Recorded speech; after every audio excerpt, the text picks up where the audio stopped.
Alors, petite vidéo pour répondre à une question qu'on m'a posée dans les commentaires qui était ouais, pourquoi tu t'acharnes à faire du présentiel, fais-le en ligne, financièrement c'est beaucoup plus simple, nanani, on veut tout ça, personne veut du présentiel, le présentiel c'est nul.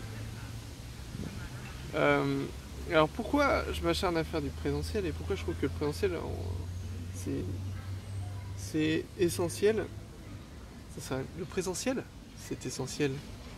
Parce que tout simplement, d'apprendre tout seul, c'est pas pareil que d'apprendre dans un groupe. Moi, je vois que quand j'essayais de faire de la programmation tout seul, c'était dur et c'était chiant. Et quand je suis arrivé à 42, je me suis éclaté juste parce que j'étais avec plein de personnes autour de moi qui étaient en train de galérer avec moi et je pouvais partager ça. Une forme d'énergie qu'on dépense quand on apprend les choses, quand on travaille en fait, d'une manière générale, que tu, que tu, que tu reçois en fait des autres naturellement. Et puis tu as aussi le fait d'apprendre aux autres naturellement, de l'entraide. Et la qualité de l'échange va toujours être bien meilleure quand on est en présentiel, quand tu es réellement là avec la personne. C'est pas pareil, même avec un formateur, l'échange avec une personne est différent. Donc après on pourrait dire ouais mais pourquoi un formateur? C'est pareil, on n'a pas besoin d'un formateur.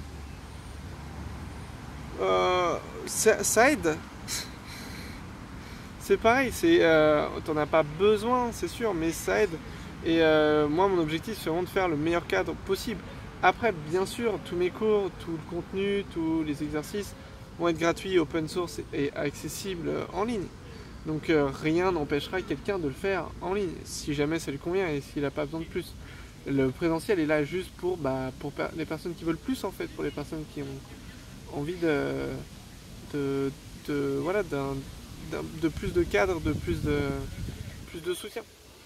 Et moi je sais que j'en aurais eu besoin pour pouvoir vraiment y mettre. Je pense que tu es beaucoup plus efficace euh, en présentiel quand tu es entouré de personnes, quand tu as des gens qui peuvent tout de suite répondre à tes questions.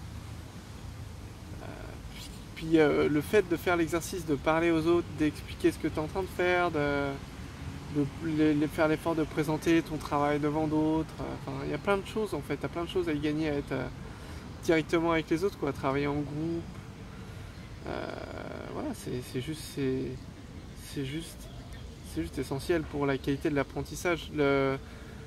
Pour moi, les MOOC, c'est pas pour rien que c'est de la merde et que ça marche pas. C'est parce que tout simplement il manque le côté humain, quoi. Et genre on peut pas faire un truc de qualité en s'en passant. Après, si tu sais déjà programmer et que tu viens apprendre des compétences supplémentaires, etc., bon, why not, tu vois, ça passe. Tu peux faire un truc en ligne et puis venir compléter. Mais pour débuter, tu peux prendre certaines bases avec Code Academy, ce genre de trucs interactifs. Mais quand tu as un mélange de devoir débuter, de devoir mettre en pratique, de devoir construire un projet avec tout ça, et que tu es tout seul, c'est quand même bien dur, quoi. Surtout si tu débutes.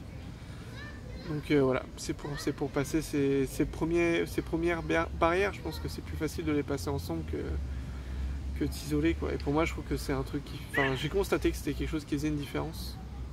Voilà. Du coup, je trouve que c'est important et c'est là-dessus que je me concentre.